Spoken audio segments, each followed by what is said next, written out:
ಇವತ್ತು ಅದ್ಧೂರಿಯಾಗಿ ನಡೆದಿರುವಂತಹ ವಿರೋಶ್ ಮದುವೆ ಫೋಟೋಗಳನ್ನು ಹಂಚಿಕೊಂಡಿದ್ದಾರೆ ರಶ್ಮಿಕಾ. ಎರಡು ಸಂಪ್ರದಾಯಗಳಂತೆ ಉದಯಪುರದಲ್ಲಿ ವಿವಾಹ ನಡೆದಿದೆ.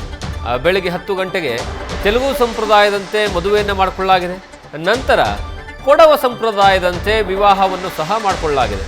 ಇಂದು ದಾಂಪತ್ಯ ಜೀವನಕ್ಕೆ ಕಾಲಿಟ್ಟಿದ್ದಾರೆ ರಶ್ಮಿಕಾ ಮತ್ತು ವಿಜಯ್ ದೇವರಕೊಂಡ.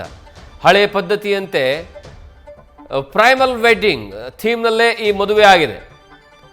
ನೀವು ಫೋಟೋಗಳನ್ನು ನೋಡ್ಕೊಳ್ತಾ ಇದ್ದೀರಾ. ಈ ಫೋಟೋ ಸ್ವತಃ ರಶ್ಮಿಕಾ ಅವರೇ ಹಂಚಿಕೊಂಡಿದ್ದಾರೆ.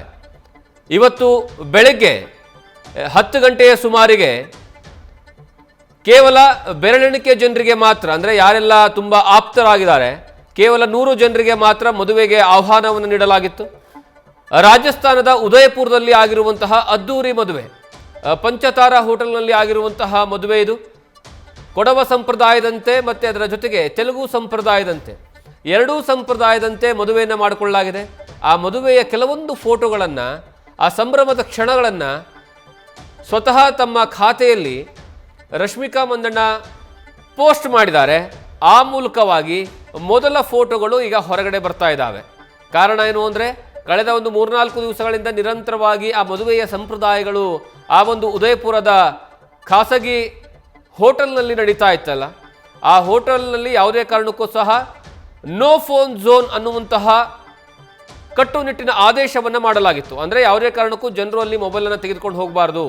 ಇದು ಸಂಪೂರ್ಣವಾಗಿ ಖಾಸಗಿತನವನ್ನು ಕಾಪಾಡಿಕೊಳ್ಳುವಂತಹ ಕಾರಣಕ್ಕಾಗಿ ಈ ಮದುವೆಯನ್ನು ಬಹಳಷ್ಟು ಫೋಟೋಗಳನ್ನು ಹೊರಗಡೆ ಬರದೇ ರೀತಿಯಲ್ಲಿ ಗೌಪ್ಯತೆಯನ್ನು ಕಾಪಾಡುವಂತಹ ಕೆಲಸವನ್ನು ಮಾಡಲಾಗಿತ್ತು. ಈಗ ಆ ಒಂದು ಮದುವೆಯ ಝಲಕ್ ಹೇಗಿತ್ತು ಅನ್ನುವಂತಹ ಫೋಟೋಗಳನ್ನು ಸ್ವತಃ ಮದುವೆ ಆಗಿರುವಂತಹ ಜೋಡಿಯೇ ಈಗ ಆ ಫೋಟೋಗಳನ್ನು ಹಂಚಿಕೊಂಡಿದೆ.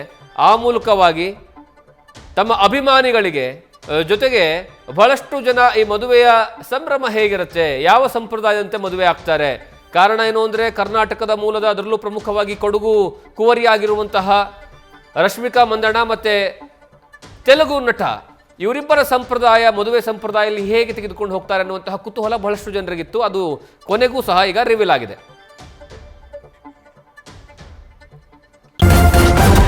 ನ್ಯೂಸ್ ಫಸ್ಟ್, ನಿರ್ಭೀತಿಯಿಂದ ನಿಮ್ಮ ಪರವಾಗಿ.